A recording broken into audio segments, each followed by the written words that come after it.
আজ ১লা ফেব্রুয়ারি আমি গভীর শ্রদ্ধার সাথে ভাষা আন্দোলনের বীর শহীদদের সম্মান জানিয়ে আমার বক্তব্য শুরু করছি। আপনাদের সকলকে জানাচ্ছি আন্তরিক ধন্যবাদ এবং কৃতজ্ঞতা আপনাদের উপস্থিতির জন্য। গত ২৪ ঘন্টায় ঢাকা মহানগর গোয়েন্দা পুলিশ কর্তৃক বিভিন্ন জায়গায় অভিযান পরিচালনা করে চাঞ্চল্যকর হত্যা মামলার আসামি গ্রেপ্তার, আদাবর ছিনতাইকারী কর্তৃক কবজি বিচ্ছিন্নকরণের ঘটনার আসামি গ্রেপ্তার, ছিনতাই কাজে ব্যবহৃত সুইচ গিয়ার সহ ছিনতাইকারী গ্রেপ্তার ও লুণ্ঠিত স্বর্ণসহ আসামি গ্রেপ্তার করতে ডিবি সক্ষম হয়েছে। আমি ধারাবাহিকভাবে আপনাদের কাছে উপস্থাপন করছি। গত ২৮/১/২৫ ইংরেজি তারিখে ঢাকা মহানগরীর যাত্রাবাড়ি থানাধীন শনির আকড়া এলাকায় অবস্থিত দনিয়া কলেজের অনার্স চতুর্থ বর্ষের শিক্ষার্থী মিনহাজকে পূর্ব শত্রুতার জের ধরে সন্ত্রাসী কিং মাহফুজ গ্রুপের সদস্যরা কুপিয়ে হত্যা করে। উক্ত হত্যাকাণ্ডে যাত্রাবাড়ি থানায় একটি মামলা রুজু হয়। হত্যাকাণ্ডে জড়িত আসামিদের গ্রেপ্তারের দাবিতে দনিয়া কলেজের শিক্ষার্থীবৃন্দ ঢাকা চট্টগ্রাম মহাসড়ক অবরোধ করে এবং হত্যাকাণ্ডে জড়িত ব্যক্তিদের গ্রেপ্তারের দাবি জানায়। ঢাকা মহানগর গোয়েন্দা পুলিশের বিভাগ হতে হত্যাকারীদের গ্রেপ্তারের লক্ষ্যে বিশেষ অভিযান পরিচালনা শুরু করে। গত ৩১/১/২০২৫ খ্রিস্টাব্দে গোয়েন্দা ওয়ারি বিভাগ পটুয়াখালী সদর থানা এলাকা হতে হত্যাকাণ্ডে জড়িত কিং মাহফুজ গ্রুপের প্রধান কিং মাহফুজ এবং এজাহারভুক্ত ১ নম্বর আসামি কিং মাহফুজ ওরফে মাহফুজ সরকার, এজাহারভুক্ত ২ নম্বর আসামি মোহাম্মদ জাহিদুল ইসলাম ভূঁইয়া শাওন সহ মোট ৫ জনকে গ্রেপ্তার করতে সক্ষম হয়। উল্লেখ্য, উক্ত ঘটনায় সংশ্লিষ্ট আরও ২ জন আসামিকে ইতিমধ্যে থানা পুলিশ গ্রেপ্তার করতে সক্ষম হয়েছে। ধারাবাহিকতার ভিত্তিতে আমাদের দ্বিতীয় ঘটনা, আজ রাত আনুমানিক ১.৫ ঘটিকার সময় গোয়েন্দা মতিঝিল ডিভিশনের একটি আভিযানিক দল কুমিল্লা জেলার কোতোয়ালী থানাধীন কাটাবিল চকবাজার এলাকা থেকে গত ২১/১/২০২৫ তারিখ পল্টন থানাধীন বিজয়নগরের বটতলা এলাকায় কতিপয় ছিনতাইকারীর ছুরিকাঘাতে জনৈক প্রাইভেট কার চালক মোহাম্মদ সাজু মিয়ার হত্যা হয়। সাজু মিয়া হত্যার মূল হোতা রকুন মিয়াকে আমরা গতকাল গ্রেপ্তার করতে সক্ষম হই। প্রাথমিক জিজ্ঞাসাবাদে সে হত্যাকাণ্ডের সাথে সম্পূর্ণভাবে জড়িত এবং তার যে সম্পৃক্ততা তা সে স্বীকার করেছে। জিজ্ঞাসাবাদে আরও জানা যায় সে সঙ্গীয় আসিফুজ্জামান লিসান, মোহাম্মদ মিজান এবং মোহাম্মদ সজীব ছিনতাইয়ের উদ্দেশ্যে সুইচ গিয়ার দিয়ে উপর্যুপরি আঘাত করে মোহাম্মদ সাজু মিয়াকে হত্যা করে। তার কাছে থাকা মোবাইলটি তারা ছিনিয়ে নেয় এবং মোবাইল ফোনটি মতিঝিল এলাকার ফুটপাতের এক অজ্ঞাত ব্যবসায়ীর কাছে বিক্রি করে।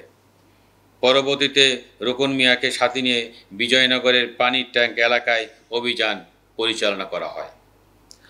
অভিযান পরিচালনা করে হত্যাকাণ্ডে ব্যবহৃত সুইচ গিয়ার উদ্ধার করা হয়।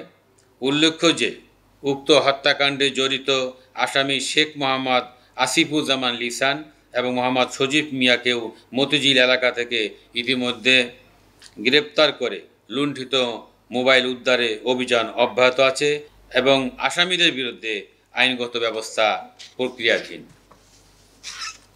ধারাবাহিকতার তৃতীয় প্রচ্ছদে উল্লেখ করছি, গত ৩০শে জানুয়ারি বেলা ২:৩০ ঘটিকায় রাজধানীর আদাবরের ১০ নং বালুর মাঠ এলাকায় ছিনতাইকারীর চাপাতির কোপে সুমন শেখ নামে এক যুবকের কবজি বিচ্ছিন্ন হওয়ার ঘটনা ঘটেছে। তাৎক্ষণিকভাবে এই ঘটনায় থানা পুলিশের পাশাপাশি মহানগর গোয়েন্দা পুলিশ কার্যক্রম শুরু করে। ঢাকা মহানগরীর বিভিন্ন স্থানে অভিযান পরিচালনা করে এই ঘটনায় সরাসরি সম্পৃক্ত একজন এবং উক্ত ঘটনায় ওই গ্রুপেরও আরও 3 জনকে, মোট 4 জনকে আমরা গ্রেপ্তার করতে সক্ষম হয়েছি। উল্লেখ্য যে ঘটনার সংশ্লিষ্ট গ্রেপ্তারকৃত রাহাত যে সরাসরি সম্পৃক্ত বলে ভিকটিম তাকে শনাক্ত করেছে। এই ঘটনায় অন্যান্য আসামিদের গ্রেপ্তারের অভিযান চলমান রয়েছে। গ্রেপ্তারকৃত অন্যান্য আসামি মোহাম্মদ তরিকুল ইসলাম লিমন, মোহাম্মদ আলমগীর এবং শাহজাহান। আমাদের 4 নম্বর ঘটনা, গোয়েন্দা মতিঝিল বিভাগের একটি আভিযানিক দল অদ্য রাত 1:30 ঘটিকার সময় রামপুরা রেল ক্রসিং এলাকায় অভিযান পরিচালনা করে একটি সুইচ গিয়ার সহ হত্যাকাণ্ডে হাতে নাতে একজন ছিনতাইকারীকে গ্রেপ্তার করে। এছাড়া অদ্য রাত 12:15টায় ডিবি উত্তরা ডিভিশনের ছিনতাই প্রতিরোধ টিম টহল করার সময় ছিনতাই করাকালীন, মানে যেটা লাইভ হচ্ছে সেই অবস্থায় একজন চিহ্নিত ছিনতাইকারীকে আমরা হাতে নাতে গ্রেপ্তার করতে সক্ষম হই। গ্রেপ্তারকৃত ছিনতাইকারী উত্তরা ও গাজীপুর এলাকায় চুরি ও ছিনতাই চক্রের সক্রিয় সদস্য। তার বিরুদ্ধে গাজীপুর মেট্রোপলিটন পুলিশের টঙ্গী পূর্ব থানায় ছিনতাই ও ডাকাতির প্রস্তুতির ঘটনায় 7টি মামলা রয়েছে। গ্রেপ্তারকালে তার নিকট হতে একটি অত্যাধুনিক সুইচ গিয়ার উদ্ধার করা হয়েছে। গ্রেপ্তারকৃত আসামির নাম মোহাম্মদ শামীম হোসেন। এ বিষয়ে আইনগত পদক্ষেপ প্রক্রিয়াধীন রয়েছে। আমাদের পরবর্তী সিরিয়াল হচ্ছে 5 নম্বর। গত 27/11/2024 তারিখ কোতোয়ালি থানাধীন তাঁতিবাজারের স্বর্ণ ব্যবসায়ী প্রদেশ বাবু এর স্বর্ণের দোকান হতে তার কর্মচারী রাজীব দাস বিক্রিত স্বর্ণ ডেলিভারি দেওয়ার জন্য বিজ্ঞ দায়রা আদালত ভবনের সামনে রাত 9:30 ঘটিকায় উপস্থিত হলে তার পথ রোধ করে একদল ছিনতাইকারী উক্ত স্বর্ণ ছিনতাই করে এবং বাদী রাজীব দাসকে আহত করে। উক্ত ঘটনায় বাদী রাজীব দাস কোতোয়ালি থানায় একটি মামলা দায়ের করে। 28/12/2024 তারিখ DB cyber and special crime উত্তর বিভাগে মামলাটি হস্তান্তর করা হয়। উক্ত ঘটনায় তথ্য প্রযুক্তির সহায়তায় আসামিদের অবস্থান শনাক্তপূর্বক গত 29/1/2025 তারিখ পটুয়াখালী জেলার বাউফল থানা হতে বিধান বিশ্বাস নামক ছিনতাই চক্রের মূল হোতাকে লুণ্ঠিত 580 গ্রাম স্বর্ণসহ আটক করা হয়।